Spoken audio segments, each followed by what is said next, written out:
to be celebrating in silence the praises of Allah Ta'ala. So he wants to join them. He said, I might take this opportunity and stand up. He faced the Qibla. He raised his hands with full submission, full surrender. Allahu Akbar. Allahu Akbar, what a position. Allahu Akbar. What does this mean? Allah is the greatest. Allahu Akbar. Allah is the greatest. And it's a sign of submission.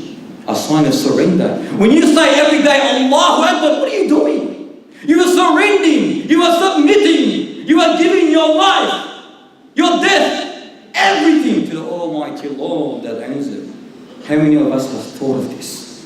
Allahu Akbar. Allah is the greatest. Allah is greater than my mother, my father, my source, my boss, my foreman, my contractor, my anyone.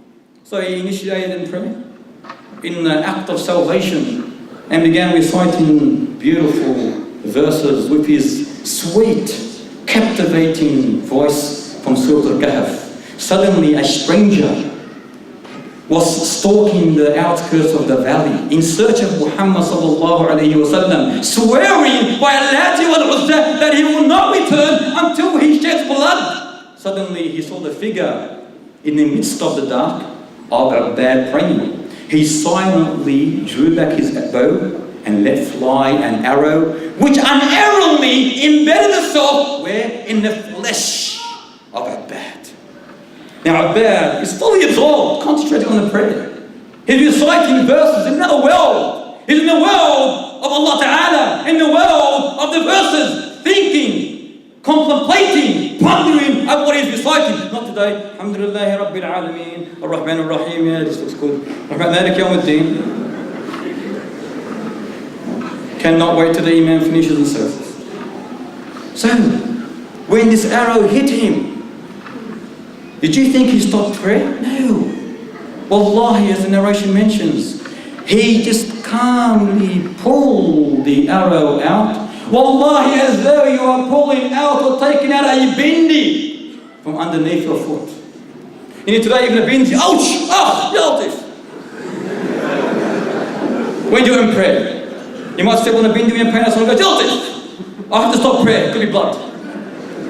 This great man was pulling out an arrow, and you know what that means? Pulling out flesh. Because the arrow, the head of it, the way you have to pull it out is impossible unless you take flesh as you're going out. Flesh and blood. And yet he returned back to his recitation as though nothing has happened. Upon seeing this, the stalker said, okay. He drew back his arrow again. And again. 2 and number 3, both finding their mark in the flesh of Abbad. And again, wallah, he pulled it out. And again, he pulled it out. And he did not stop the prayer until he finished Surah Al-Kahf. 110 verses. 110 verses. Thus he bowed, he prostrated in weak and in pain. He stretched out his hand and woke up his sleeping companion. He completed his prayer, Salaam alaikum, Salaam alaikum, lied on his back in extreme pain, blood gushing forth. Ammar stood up. Ya subhanallah, Ammar said, why did you not wake me up when you hit the first arrow? Upon seeing them, the stalker fled. He said, Ya Ammar, I was in the midst of reciting verses from the glorious Qur'an, which filled my heart with awe. Wallahi, he said, that death would be more dearer to me than me interrupting these beautiful verses. La ilaha illallah. And then Ammar did not die then. He died in the battle of Al-Yamamah against Musaylim al-Kadhab. So numerous were his wounds that he was not even recognized. Where is his bravery today? Where is his courage? All you hear today is, eat, drink, be merry. You only live once. Tomorrow you die. Do whatever pleases you. A central obsession of Jahiliyyah throughout the history of man. A path that leads to eternal doom and gloom, eternal damnation, to hellfire.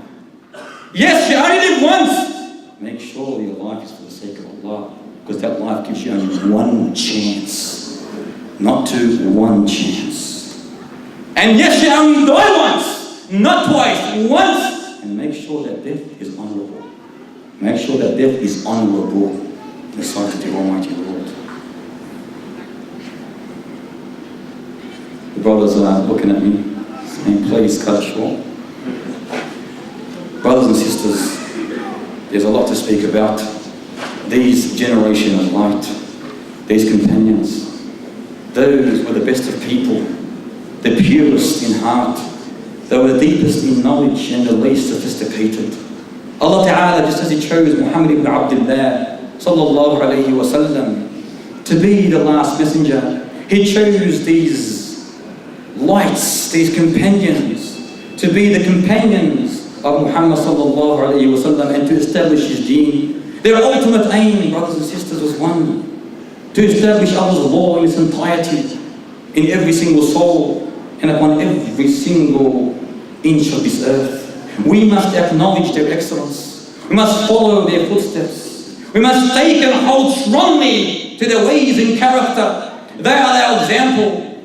والسابقون الأولون من المهاجرين والأنصار والذين اتبعوهم بإحسان رضي الله عنهم ورضي عنهم.